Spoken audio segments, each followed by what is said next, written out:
Alright, we're going. Welcome back to Bobb-z Callahan's Word of Advice. We are up in my summer town, and for the first time, I have been playing around on this little jungle gym, and it's pretty nice compared to the original one. And we're making some videos up here. Yeah, not the most comfortable idea, but A fun idea. Yeah, we'll make it work. More requests are coming in. Number 82, public speaking. Well, for a majority of jobs out there, you have to do public speaking. And it never hurts to learn how to practice it and have some tips on how to overcome any shyness you have. Stage fright, basically.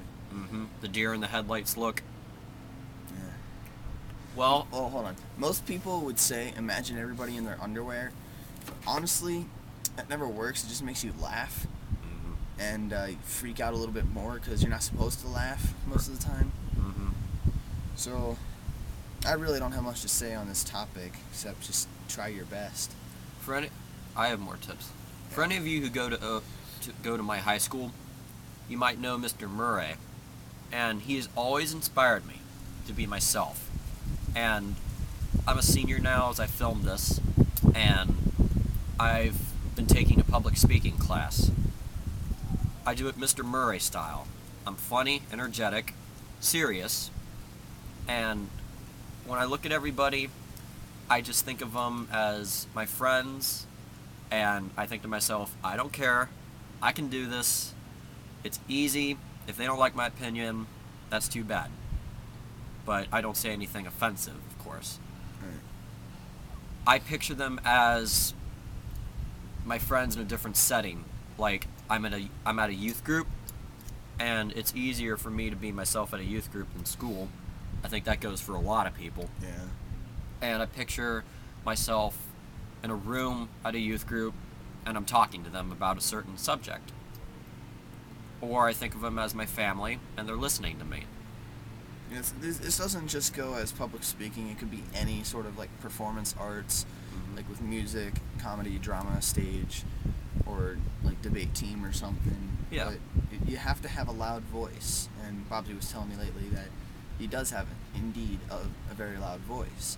But that's because he's very enthusiastic about what he does and how he talks. And I've always been blessed with a loud, booming voice. Kitty. Yep, plenty of stray cats around here. Yeah. But yeah, a loud speaking voice, and not have many filler words like well, I used to have those from the very beginning of my word of advices, but I knew that from the beginning, not to have many filler words. That was before I took the class, because you don't need to add those extra words, even though they will come out accidentally sometimes.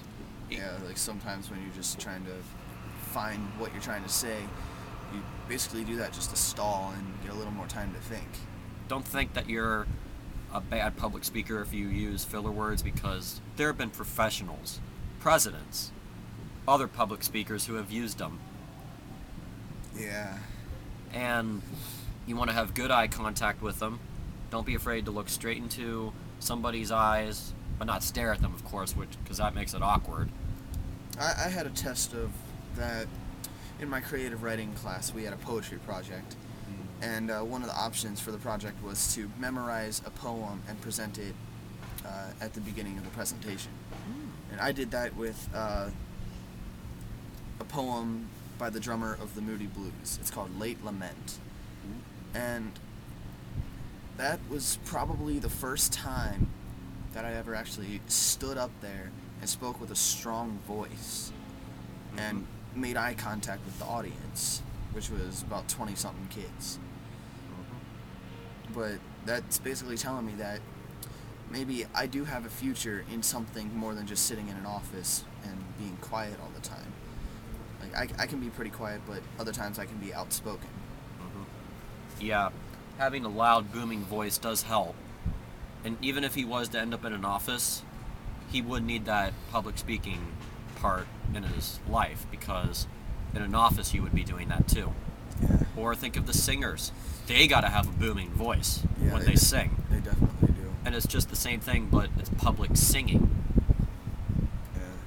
So bottom line, think of everybody as your friend, think of them as your family, think of them in a safe setting like a youth group.